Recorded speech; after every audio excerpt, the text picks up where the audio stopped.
Welcome to The Project. For days we've been hearing of plans for a massive Medicare funding boost. But despite the major parties talking up their support, one massive gap remains: universal dental care. All you need is this card. It's a system that's meant to make essential healthcare affordable for all. Medicare is the heart and soul of Australia's health system. In this country, when you are sick, you get the help that you need. But a glaring gap is leaving some Aussies slipping through the cracks. I actually went to the dentist just at the end of last year, but it was the first time I went in probably 3 years. I know other people wouldn't go because they couldn't afford it. Unable to afford dental treatment because the services aren't covered by Medicare. I feel like it should be covered in Medicare. I don't see why dental would be treated differently to other things. The Whitlam government wanted to include dental under Medicare when it was first planned in the 70s, but that plan was eventually dropped, mainly due to cost and the extensive negotiations required with dental groups. For too long, Labor and Liberal politicians have pushed dental care and oral health care into the too hard basket. We've got people right now that have to dip into their super. They have to take out credit cards just to be able to fix their teeth. Generations of people have paid with their health. It's not uncommon to see people come to me as a GP with either dental issues or consequences of dental issues, and I'm more or less powerless to be able to do anything about it. While neither major party has been prepared to fund dental in Medicare, the Greens say that needs to change. The Greens are proposing that all dental care be covered fully under Medicare, from a filling and a checkup through to more complicated surgical procedures. But the government is warning Aussies not to hold their breath. I think we all have the ambition to add dentistry to Medicare at some stage. I've tried to be honest and frank with people that it's not going to happen in the short term. Research shows 3 in 10 people have delayed or completely avoided going to the dentist due to affordability concerns. For those without private health insurance, that figure jumps to around 50%. I love my dentist. I really love her, but it is a bit expensive. We are live from the lands of the Kulin Nation, and GP Dr. Max Mollenkopf reckons Medicare should include dental. He joins us now. Max, we consider health a universal right, so why doesn't that include dental? I think the dental always got skipped because of just historical quirk. It just got left behind, and it's one of those things that's just gotten harder and harder for people to access. They're paying more and more for it. And now we're seeing more and more health consequences because people keep missing out. Well, that is interesting. At what point does a dental problem left unchecked become a medical problem? We see people who can't afford dental care who are coming in because they have abscesses on their teeth, and then we see them presenting into emergency departments because those abscesses might spread and cause quite serious infections. Then we also see these knock-on effects like heart attacks, strokes, diabetes.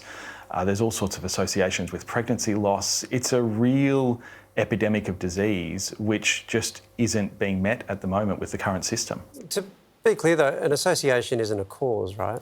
I mean, there could be all sorts of things. I mean, you get dental problems and pregnancy loss that happen at the same time, but there's no direct link between them. The reason I don't mean to be picky, but the reason I raise that is it's going to be a cost argument.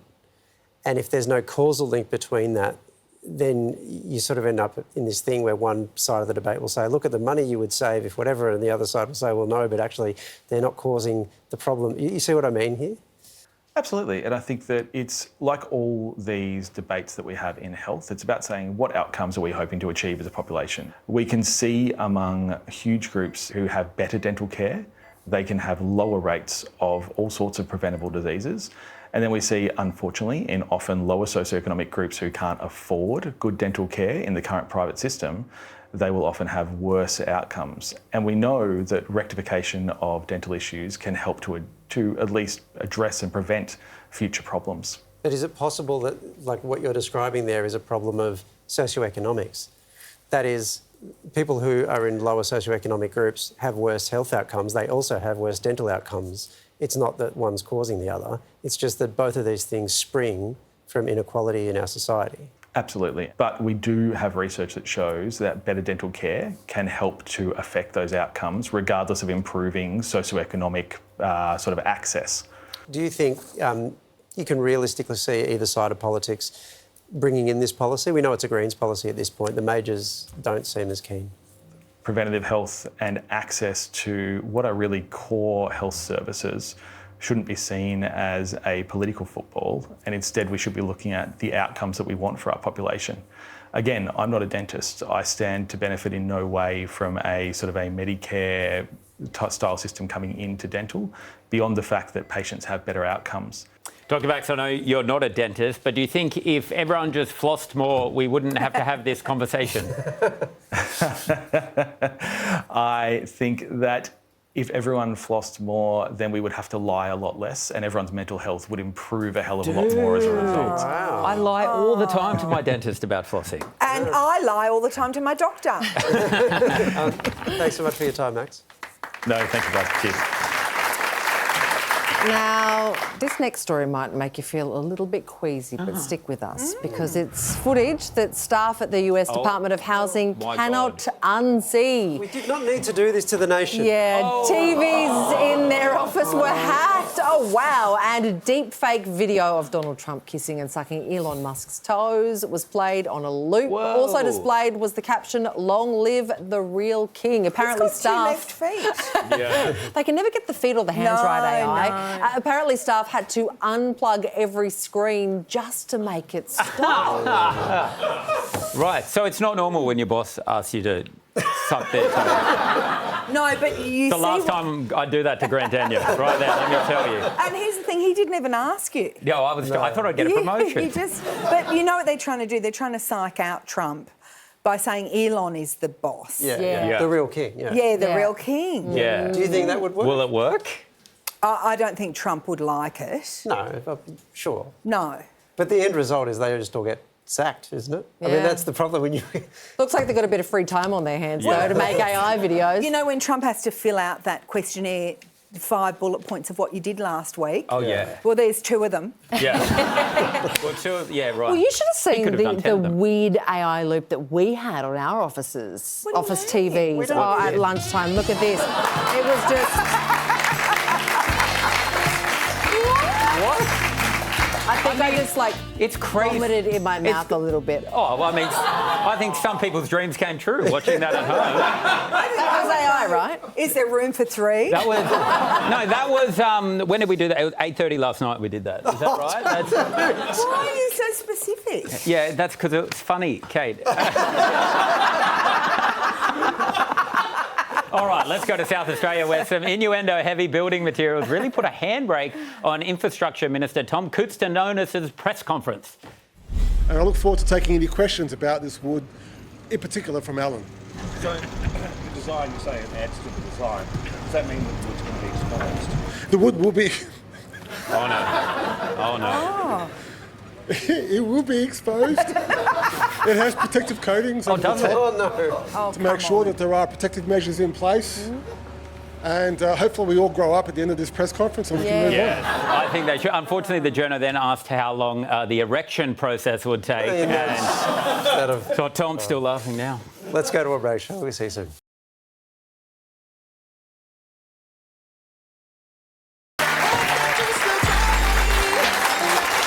Let's get some more news now. And the ABC has revealed it has spent $1.1 million of taxpayer funds on external lawyers in the Antoinette Lattouf case. The national broadcaster also told a Senate estimates hearing it's tried to settle her claim of unfair dismissal multiple times. The ABC claims Lattouf was on a casual contract and was not dismissed. And Barley 9 member Matthew Norman has avoided punishment after pleading guilty today in a Sydney court to joyriding in a stolen car when he was 18. The charge, laid in 2005 before Norman left Australia on his fateful trip to Bali, was dismissed with no conviction recorded. Norman failed to show up for court at the time because he'd already been detained in Indonesia. Are you okay then? That's just, sometimes you've just got to give people a pass. To be fair, that's kind of what happened. Yeah, but he had to show up to get it. I understand. Now he needs a holiday in Indonesia. Let's see what else is making news now around the world. Donald Trump has met with French President Emmanuel Macron at the White House, where they discussed the Ukraine war. But things got awkward when Macron corrected the US president after he suggested Europe had offered Ukraine a loan. No, in fact, to be frank, we paid. We provided real money. Trump, however, didn't sound convinced. If you believe that, it's okay with me. Pope Francis remains in a critical condition in a Rome hospital as he battles double pneumonia. But doctors say he's doing a little better and has been able to do some work. Meanwhile, the Pope's deputy, Cardinal Pietro Parolin, led prayers for the faithful gathered in St Peter's Square. And just 5 minutes. An Oxford court has been told that's how long it took thieves to steal an 18-carat gold toilet weighing 98 kilos from Blenheim Palace in 2019. Plumbed in at Blenheim as part of an art exhibition, the loo was worth about $5.5 million at the time it was nicked. The reason it's never been found? Well, prosecutors say it was likely broken up and sold off in small pieces. Wow. Sorry, are you disappointed or are you disgusted? No, but I'm not imagine sure. if you're wearing the gold from a dummy. Yeah. Oh, yeah. I don't know Yeah, but what's I been think on it. Gold is the most recycled metal in the world. You're not usually recycled quite in that way. Yeah. We don't know why that is. I don't know where you got your wife's engagement ring from, but we don't know. More Project right after this.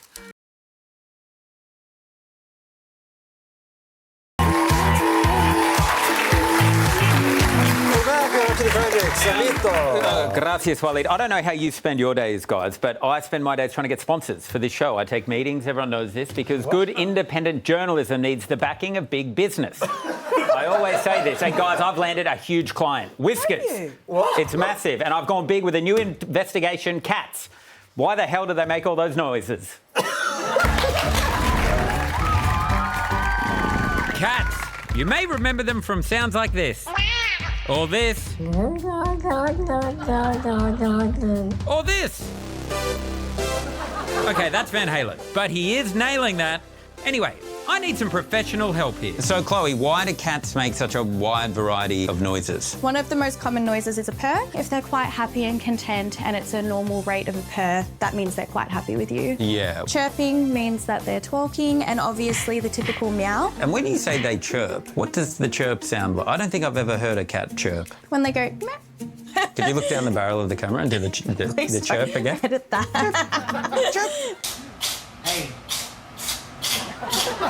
If a cat hisses at me, what does that mean? So that's normally a defense type of noise. Oh, I thought it was love. No. So it's kind of like a warning to please step away from me. What about if my girlfriend hisses at me? What does that mean? I think you might have to bring that up with your girlfriend. Right, okay, yeah, probably not applicable.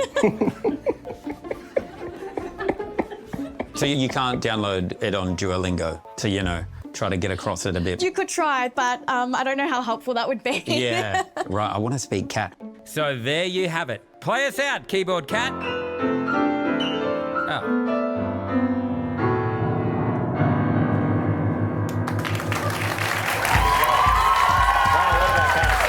Big investigation. I'm expecting a Walkley for that. I know nothing about cat sounds, but I can tell you this fun fact. Oh, please do. 75% of ginger cats are male. Really?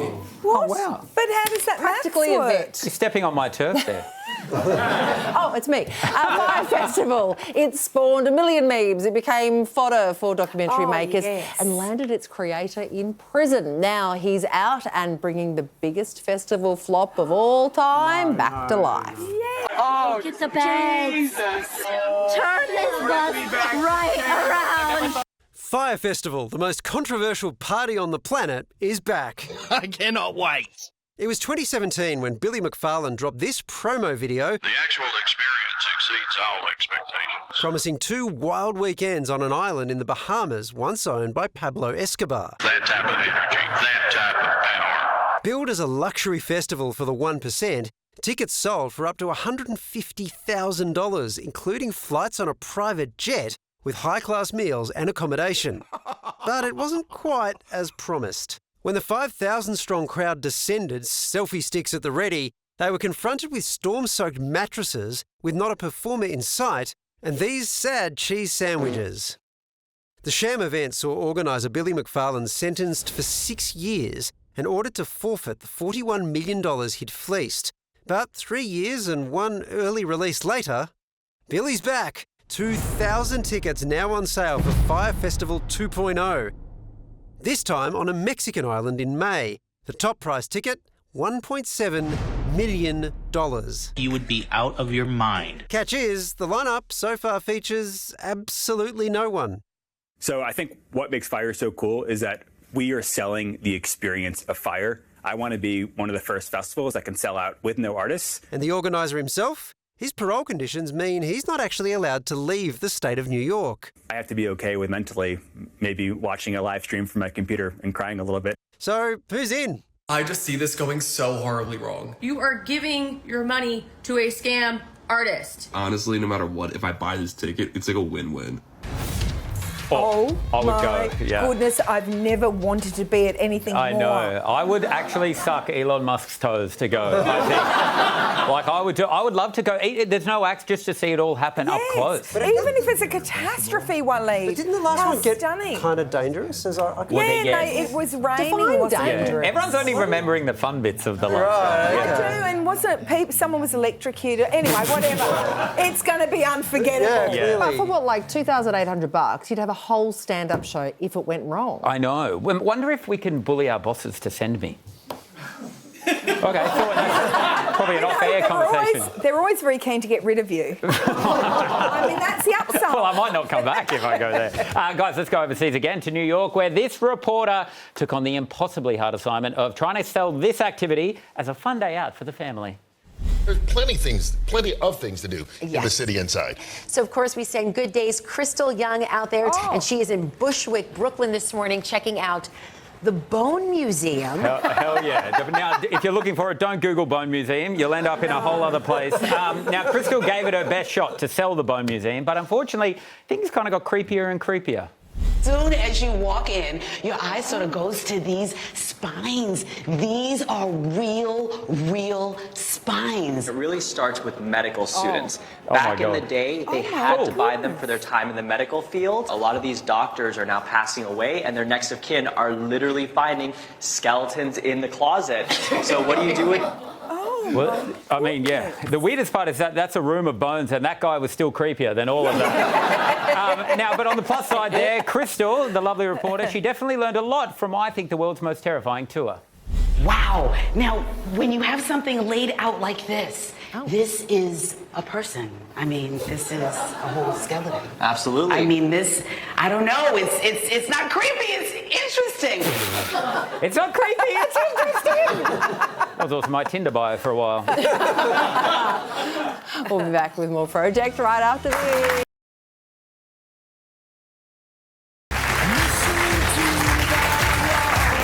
What's the project? Well, there is a face-off brewing in the flood-ravaged town of Lismore. The state government squaring up to a bunch of squatters who are refusing to budge from a street of abandoned properties. It was the biggest flood in modern Australian history. The New South Wales town of Lismore largely submerged, hundreds of homes left beyond repair. We've lost heaps except for what we've got on our backs and in our hands.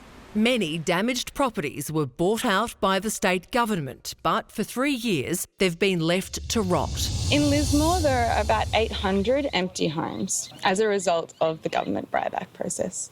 Now, around 50 people have moved into the town's once abandoned Pine Street, dubbed Squatters Lane by locals. To be honest with you, it's probably the most stable I've felt in 2 years and the safest I've felt in 2 years. Like, I was living in a car park in a caravan with my son. We had lots of things going on. Pull it all the way back and then, stuff like that. Here, I'm surrounded by multiple people who are just loving. We're living beautifully. Yeah, this is where we're staying now. Feels good to call a place home. It seems like we've got nowhere else to go. The group has created a small community, tending the gardens, sharing clothes and pooling groceries and fuel. Some of them were flood affected. Some of them are just from the Northern Rivers region, and some of them are travellers, all of them in need of a shelter. But if the state government gets its way, they'll all be kicked out. It's turned off the water and issued multiple eviction notices. Everybody deserves housing. It's more expensive for governments to have people on the streets and to have people houseless than it is to have people housed. For now, the squatters are digging in. reconnecting the water supply and ignoring efforts to remove them. And while not everyone is happy about their presence, some local residents welcome them. We've all along seen this as positive, because of the positive motivations and the sense of organisation that people have brought to this. We're aware that we're living around many boarded up houses and it's not ideal. You don't want to live surrounded by boarded up houses in a housing crisis. To see people back in them, it does feel safer to have neighbours.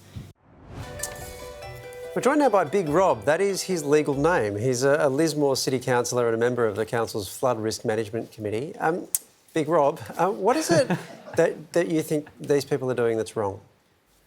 Well, besides breaking into premises, damaging locks to get in there, stealing water and power, and not leaving when asked to by the rightful owner, I think they're doing quite a lot wrong. They're also camping out in the streets now and putting things all over the public spaces on the footpaths and everything like that. Yeah, so what they're doing, they haven't got enough houses, they're going into other streets, and this is what the media's not hearing. People are actually living in their homes still from after the flood, and going away, coming back to finding a couple of backpackers in their house thinking it was an empty house and it was a squat that they could just go into. And we've got problems with the local businesses having to deal with a lot of asking for free stuff all the time. There's more theft. There's just there's a lot of problems going on down there that aren't being spoken about because there's an attempt to portray this, oh, we're angels and we're doing the right thing, we're protecting these properties and all sorts of things. So it's not just people squatting in condemned buildings that have been bought by the government. You're saying that people are actually squatting in homes that are already occupied? Yeah, well, there's been instances, I've had 2 reports from residents who are living there. They just haven't renovated their properties yet because they can't afford to. They haven't had a buyback. They've gone out for the day and come back and they've had people in their homes thinking that they must have thought they were squats or something. They do leave, so it's not like, like they have a fight or anything. They go, what are you doing in our house? And they leave. But they're going into houses that aren't even owned by the RA, the New South Wales Reconstruction Authority.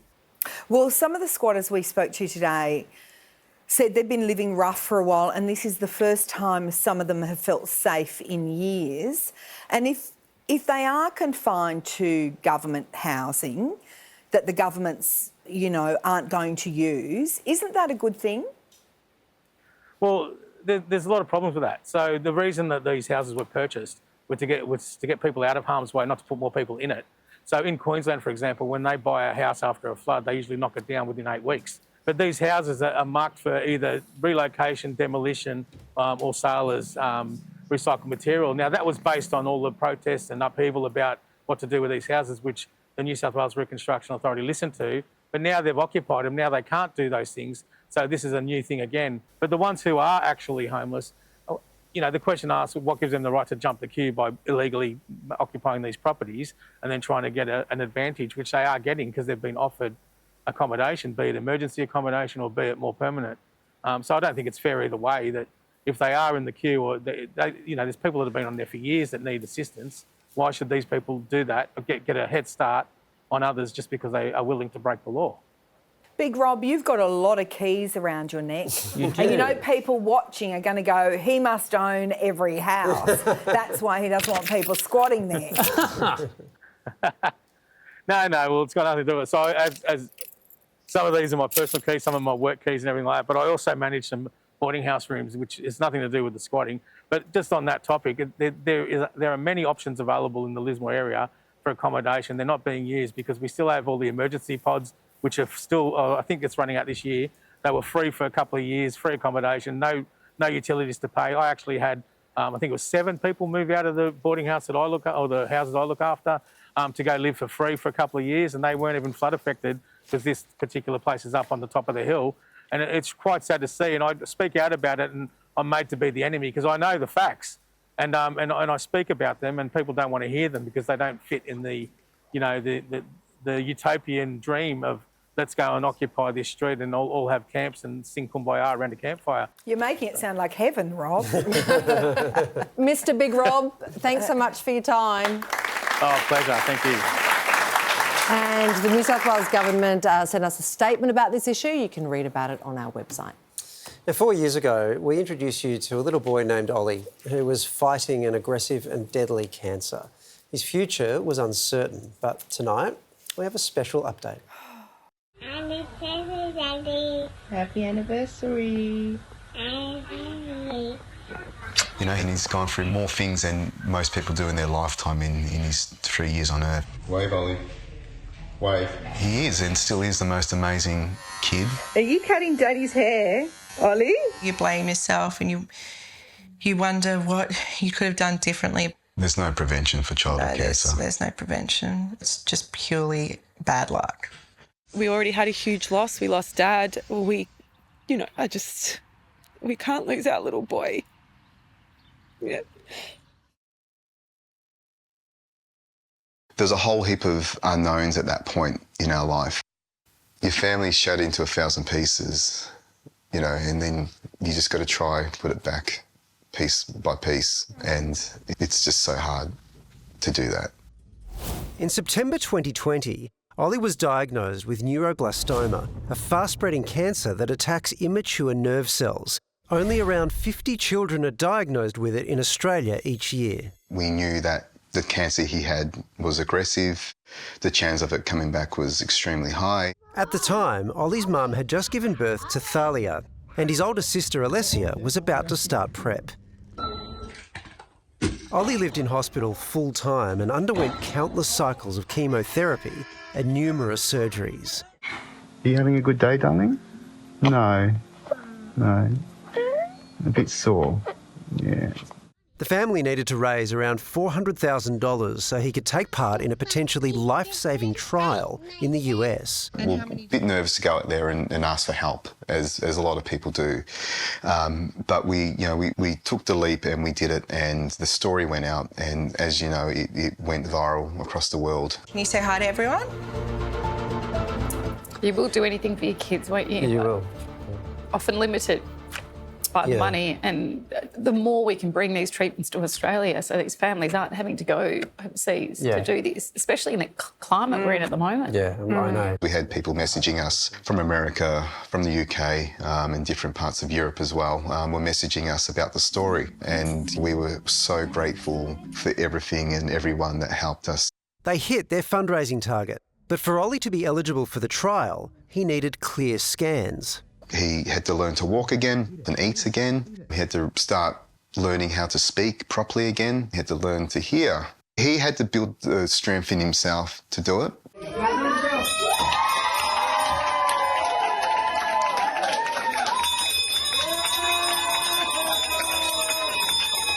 The bell meant that his treatment was over and he had clear scans.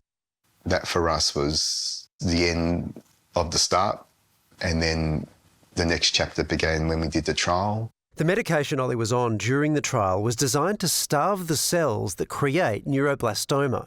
The theory is if you can starve it off and keep it at bay longer, then the chance of survival increases. It was 16 tablets a day over 2 years, which we had to put down his nasal tube. He had to go through nuclear scans every 3 months to check that the cancer was at bay. Ollie consumed 11,680 pills over 2 years, and then finally he had his last one. There we go. Yay! I guess that 2 years, although it was extremely hard, I felt that it was the best thing we could do for him to get him through. And what's happened now is a lot of families have advocated to get that treatment funded by the government so they don't have to fly over. And the government did sign off a trial program last year to bring it into all families that need it. Ollie, now 7, is treatment-free and in remission. He doesn't need drugs, medicine or pills. He's inspired our lives to fight and to push on and just look at things in context. And moments like these are miracles years in the making. Orlando. Here. Charlotte. Here. Ollie. Here. The biggest milestone for us was him getting to school. And I know it sounds very not a big deal, but for us it was the biggest thing for us. I remember the conversation that we would ask any parent, which is, what do you see for your child in the future? And I just remember that moment of them saying, we just want him to be here. It's been a really long journey for them, and everyone wants Ollie to be healthy and well. Everyone wants this family to win. I think I'm going to hide this so you can't see. Okay, did I make it a test for you? In my opinion, he's one of the most resilient and tough 7-year-olds in Australia, without a doubt. This was an activity from the other day. He wrote a speech bubble on the side. It says he's feeling thankful and I love you. And I asked him, Ollie, who are you saying I love you to? And he said, to everyone. Him being at school has been fantastic. His ability to talk to anyone, to love everyone, it's been really special. But the consequences of surviving neuroblastoma are intense and lifelong. They just throw the most toxic and the most harshest treatments to fight the cancer. And once the cancer has been fought and dealt with, then they worry about the side effects going forward. But I think that needs to change. Ollie is partly deaf, infertile, incontinent, and suffers from growth issues. The trauma of having a child with cancer has also heavily affected Lenny and Joel. We made the hard choice to go and put ourselves out there to fundraise. We have that survivor's guilt in a sense where a lot of families weren't able to do that, and at that point they've lost their children to neuroblastoma. It's a hard space to live in, it's a hard place to navigate. What the future looks like for him and for the family, we don't know, but we obviously want to make it the best we can for us. So much has changed for the Plukins, but one thing, which was at first in doubt, remains the same. Their little boy is still here. If we had to do it all over again, we would do it again. We would fight for everything for him, and as you would for your own child.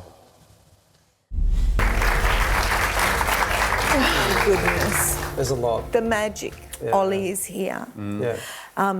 And the project viewers help make that happen too. As they so often do. Beautiful. I mean, you guys at home are incredible in situations like that. And those parents are incredible. I can totally understand what he's saying with the survivor's guilt. I get it. Yes. But who knows what this will lead to? I mean, if you're now talking about government looking at making this sort of treatment available more widely, the number of lives you could save. And when you've got nothing to lose, of course, you will commit your child to a trial, and someone has to do the trials. Yeah, that's exactly right. How powerful was that moment at school? I know. They're doing the role, Ollie, and he says, here. I know. I know. Because, you know, when you've got a child that's sick like that, all you want is ordinary. Ordinary is the most magnificent thing in the world when you don't have it. Yeah. And luckily, you're all very ordinary people. I heard we're magnificent. Ollie's loved ones aren't fundraising for his treatment anymore, of course, but they are doing what they can to raise awareness of neuroblastoma Australia. Details of that can be found on our website. Beautiful story. Well, still ahead, they soundtracked a generation of millennial summers. The Kooks are stopping by the desk. You're watching.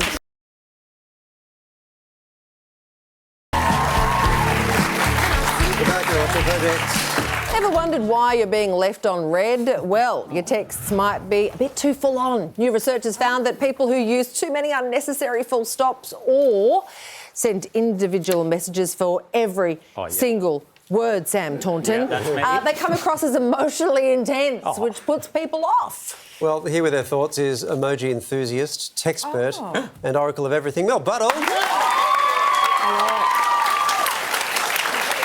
Good to have your expertise, Mel. What's your text game like?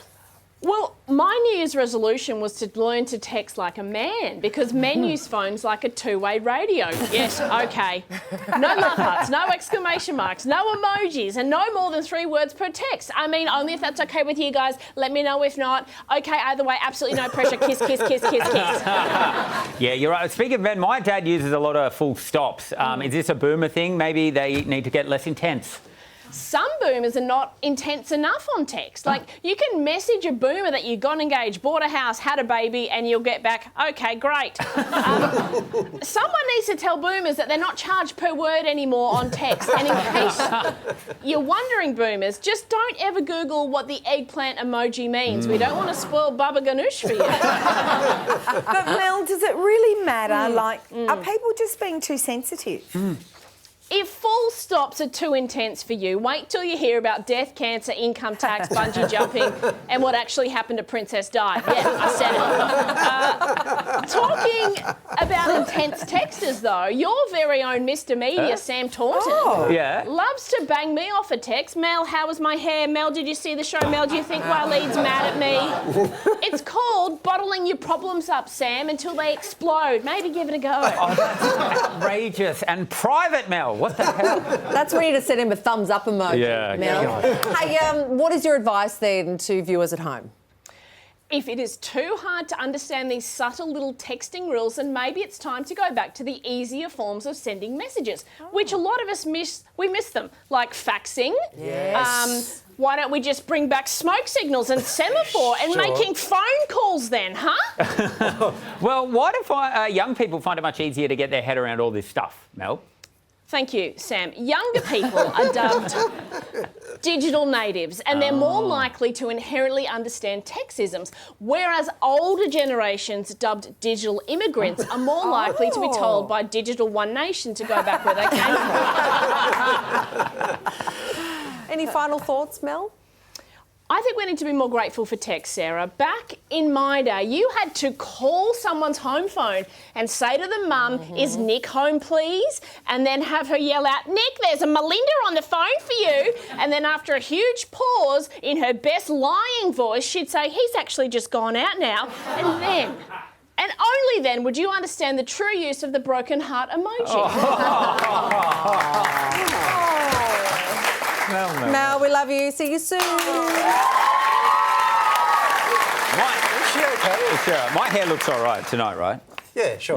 Yeah, all right. I've got to text Mel bottle real quick. Now, today, Deputy Opposition Leader Susan Lee took part in a time-honoured tradition. I love this so much. Politicians showing off their sporting prowess for the cameras. Don't worry, she's a natural on the court. Hell yeah. This is not bad. Okay, point blank. Come on, Sue, you got... Okay, all right, you got this. Okay, air-mailed again. Sure, okay. Oh, come on. This one's got to go in. Okay. It's hard without a backboard. It is hard without a backboard. You've got this. No, mix it up. Now, I mean, she does suck, but there are other people around. Not one of them were like, here if you need. So, you know, don't get too hard. It's all right, terrible. off to a break. We'll predict soon.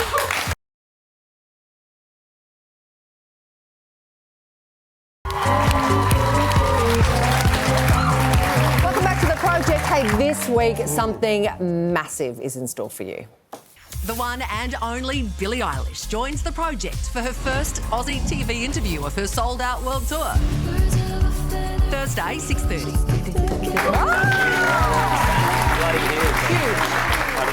Our next guests are the indie rockers whose music captured a moment in time.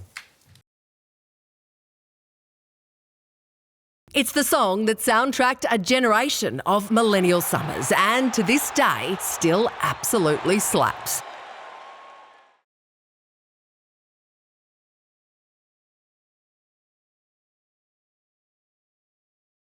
The Kooks have released 6 albums across nearly 2 decades, turning out hit after hit.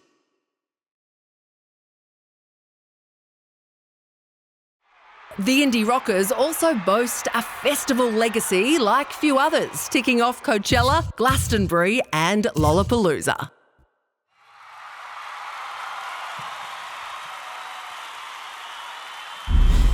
Would you please welcome Hugh and Lou?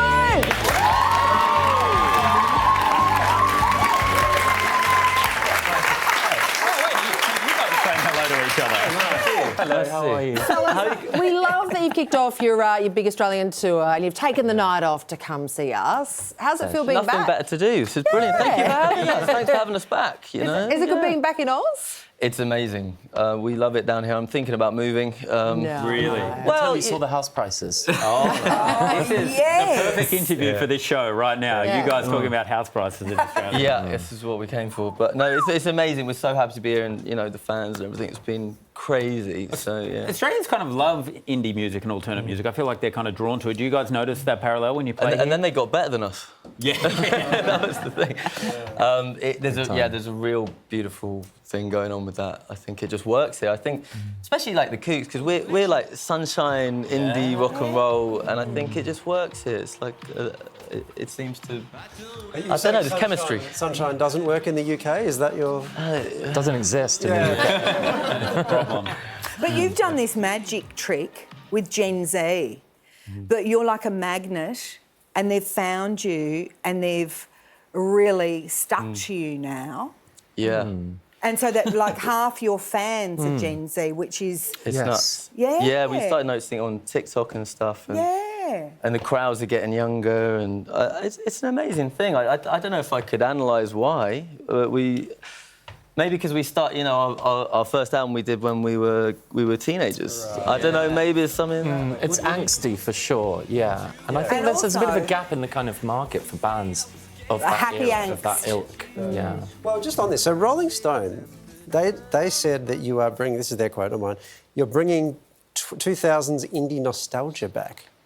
And that's the plan. Yeah, right. How did they know? I first thought, aren't the 2000s too recent for nostalgia? But, I mean, it's kind of... We were talking about this the other day. It's kind of funny these days because everything's having a moment. And I think that's this kind of thing with social media. There's, you know, different scenes congregate in the hypersphere. And so there is... Yeah, I mean, it does... I think you're right. It seems like... So what's the minimum time for nostalgia now? Well, it's 20 years. Yeah, I think that's a good... That's a young thing. So it's go, oh, you know, it was only like the last decade. It's like, oh no, it's the decade before that. Yeah. Well, for us, I guess it would... Yeah, because that would have been the 80s when we were starting out, wouldn't it? Yeah, which was in the 2000s. So that's kind of the... But we were having a sort of 70s revival. So maybe it's just moving up. It would be 5 years. Well, I tell you what, you know what? That hair works in every decade. In every day, yeah. Anywhere in the time machine, the hair is working. I shan't change it.